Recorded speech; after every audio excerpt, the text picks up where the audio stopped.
Hadirin sidang sholat Id yang dirahmati Allah.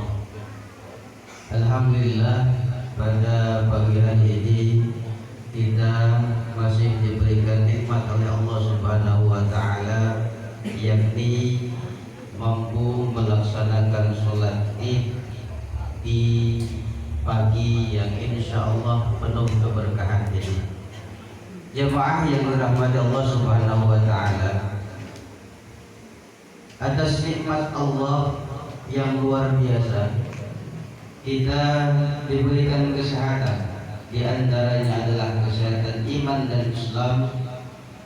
Tetapi di antara nikmat iman Islam itu ada nikmat yang luar biasa, yakni nikmat dilahirkannya seorang manusia yang sempurna, yakni Habibina wa Syafi'ina wa Maulana Muhammad Sallallahu alaihi wasallam.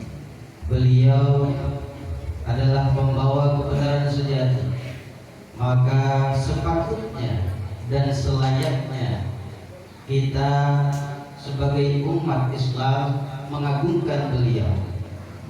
Apalagi kita lihat dalam keadaan gonjang-ganjing kehidupan dunia yang saat ini, keimanan kita sebagai orang-orang yang beriman diuji oleh Allah Subhanahu wa taala. Maka saya secara pribadi mengajak seluruh jemaah yang ada di Perumahan Jati Residen, mari kita sama-sama pertebal iman kita, karena ini adalah sebuah momentum yang paling indah untuk kita semua. Karena kita ketahui bahwa di era yang sekarang iman hanya sampai sebatas lisan. Kenapa dikatakan demikian? Karena kita ketahui kita diberikan nikmat oleh Allah Subhanahu wa taala, di antaranya adanya bulan sesuai dengan Masehi ada Januari sampai Desember. Lalu di kalender Islam ada dimulai dari bulan Muharram sampai kepada bulan Zulhijjah. Dan saat ini kita sampai pada Yaumul Haram. Apa itu? Diharamkannya kita sebagai orang Islam, jasad kita masuk ke dalam api neraka. Ini sebuah janji Allah. Diharamkannya kita sebagai orang Islam untuk masuk ke dalam api neraka. Tetapi apa yang terjadi, saudara? dalam konteks ibadah Ramadan. Saya kutip keterangan dari Al-Imam Ghazali yang dinukil oleh Syekh Abdul Qadir Al-Jilani. Beliau mengatakan, kam min shaimin muftiran, sesungguhnya manusia, khusus orang-orang Islam, berpuasa tetapi mereka dalam keadaan berbuka. Kam min shaimin muftiran, sesungguhnya kita berpuasa tapi dalam keadaan berbuka. Apa maksudnya? Maksudnya adalah puasa kita baru hanya sebatas menahan lapar dan haus, tetapi itu pun banyak di antara kita yang tidak sanggup melakukan. Padahal kita ketahui Ramadan ini, kata Nabi, jadikan sebagai Ramadan terakhir, karena kita tidak tahu apakah usia kita akan sampai pada Ramadan yang akan datang.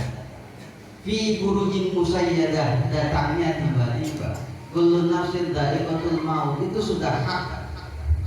Tetapi masih saja di antara kita yang tidak tersentuh batinnya untuk melaksanakan puasa di bulan Ramadan, apalagi 10 hari terakhir. Maka termasuk 10 hari terakhir itu disebut dengan sebutan irqum minan nar. Maka kata Imam Ghazali, akan datang pada satu masa di mana satu, orang-orang Islam jauh dengan ulama. Sayati zamanun ala ummati yafiruna al ulama wal fuqaha. Akan jauh orang-orang Islam terhadap ulamanya. Ulamanya dibenci, ulamanya dihina dan lain sebagainya. Ini sudah terbukti. Lalu yang kedua, akan datang di mana satu masa hasil usaha kita tidak diberikan keberkahan, dan itu sudah terasa.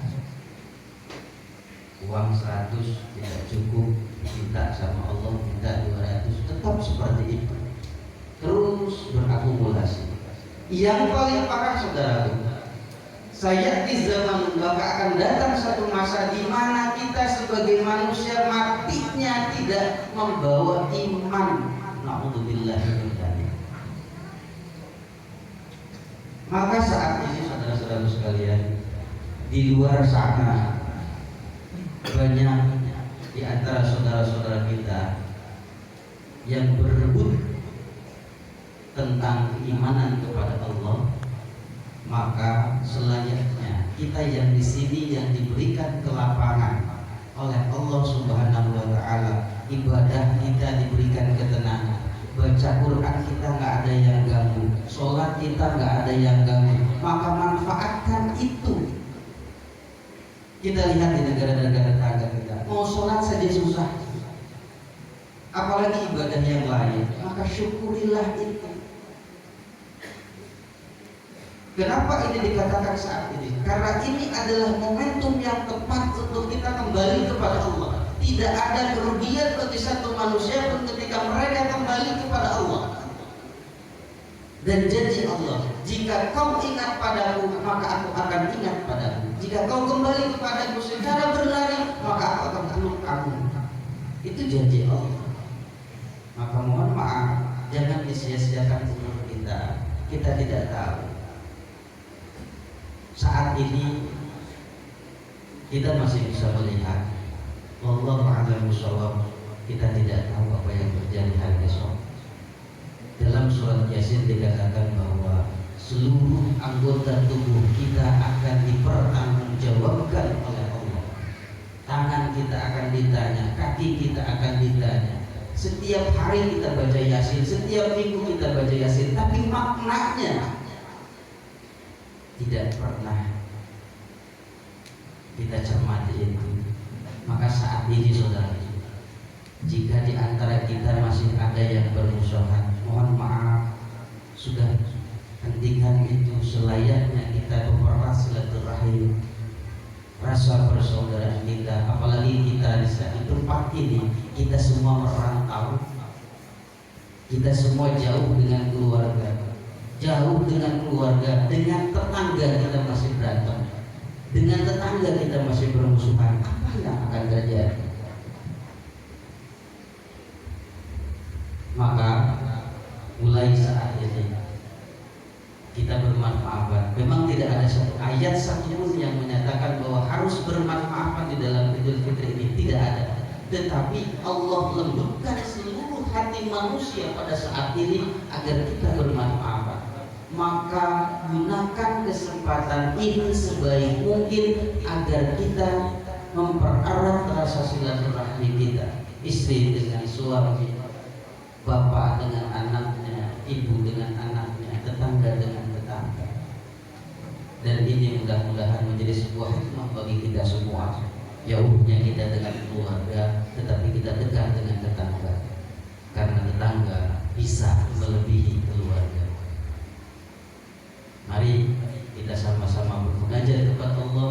Jadikan hari ini sebagai hari yang terbaik untuk kita, dan insya Allah Allah berikan